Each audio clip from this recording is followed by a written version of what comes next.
Hey, ladies and gentlemen, welcome back to our Tim O'Brien author study.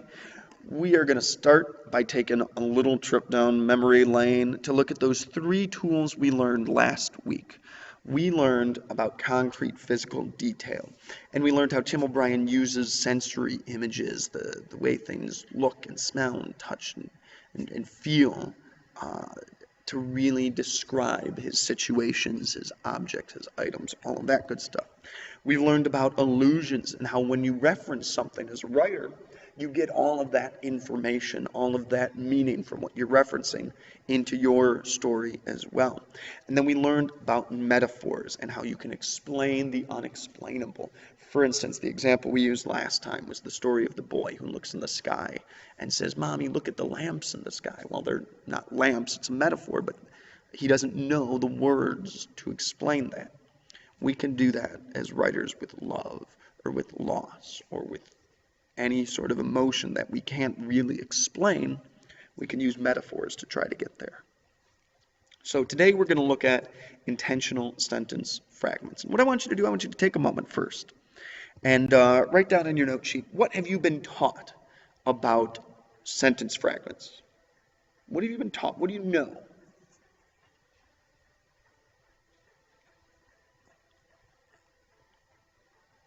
My guess is you've written down something to the effect of don't use them, avoid them at all costs. Well, that's right.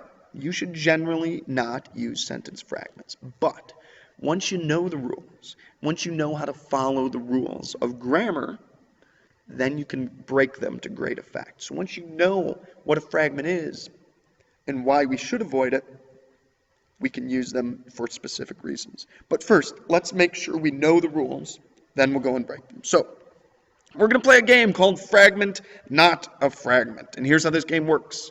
I'm going to show you a group of words, and on your note sheet, you're going to circle whether or not it's a fragment while running away from the charging rhino. Miley Cyrus, at it again, another night in jail. Boom goes the dynamite. Hungry, hungry hippos eat grass, not marbles. All right, quick little overview. Running away from the charging rhino. Fragment. Miley Cyrus at again, another night in jail. Fragment. Boom goes the dynamite. Not a fragment. And then this one was one of each. Hungry, hungry hippos eat grass, not a fragment. Not marbles, fragment. So hopefully you passed that little test swimmingly. So here's what we're going to do. We're going to look at three different ways that Tim O'Brien uses intentional sentence fragments. And one of those ways is to suggest dialogue or thoughts. When we speak, or when we just think to ourselves, we don't always do it in proper grammar. We say ain't. We say don't you know. We say fragments. We say all sorts of terrible grammar things. So when Tim O'Brien is writing in The Things That Carried, he is trying to emulate that or mimic the way that people speak so his book sounds more real, more true. Let's look at a couple of examples of that. The first one is an example of a thought. Lieutenant Cross realized it was only a gesture. Stupid, he thought. Sentimental too, but mostly just stupid. Right? The first bit, Lieutenant Cross realized it was only a gesture. That's a full sentence, simple sentence. But the rest is all fragment. And that's how we think. Ideas glisten in and out of our minds. So that's kind of an example there. And another one here is dialogue. Sure. One thing for sure, Kiowa said. The lieutenant's in some deep hurt. Sure. Norman Walker said. Dialogue. Short, sweet. That's how we speak oftentimes. So, dialogue and thoughts. That's one way to use sentence fragments. Another way is a dramatic pause for emphasis. So we can use a period instead of other punctuation. So if we're supposed to use a comma, or we're supposed to use a dash, we can use a period, and that'll give us a dramatic pause. That'll also give us a fragment. This is an example from Stephen King, a short story called Impact. It wasn't on the road, it was on the shoulder. My shoulder. Right? In this instance, we would use a dash, or we would use a colon, for instance. But we can sometimes just throw a period in there to really kind of emphasize it, to heighten it. It creates a fragment, but if we know we're doing that on purpose, we can use that thoughtfully. Boom, down, he said, like cement. So this is, of course, from the things they carried.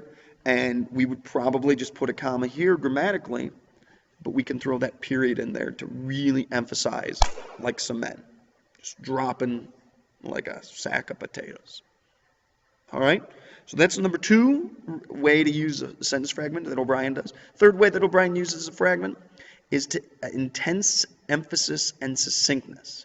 So the way to go about this is just eliminate everything except what is essential. And you're left with a fragment, a very, very like reduced sentence fragment, which only the essential meaning. For example, zapped while zipping. That's all we need to know.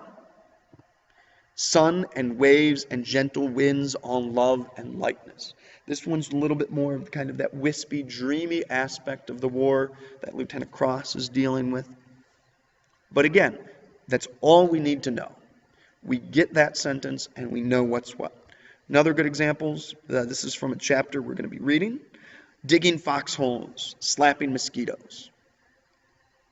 All you need to know, just the essence of it. This is something that O'Brien does all the time. It's just short little bursts of words to get at the essence. All right, so here we're going to practice. On your note sheet, there's a handful of sentences.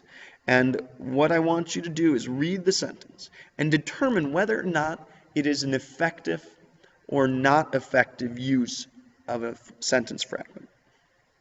If it is effective, explain why. Which of those 3 rules or tools did O'Brien use? If it is not effective, rewrite it. And all of the sentences are from or adapted from wonderful collections called America's Best Short Stories. So they're actual writers writing and using their works, so you can kind of see.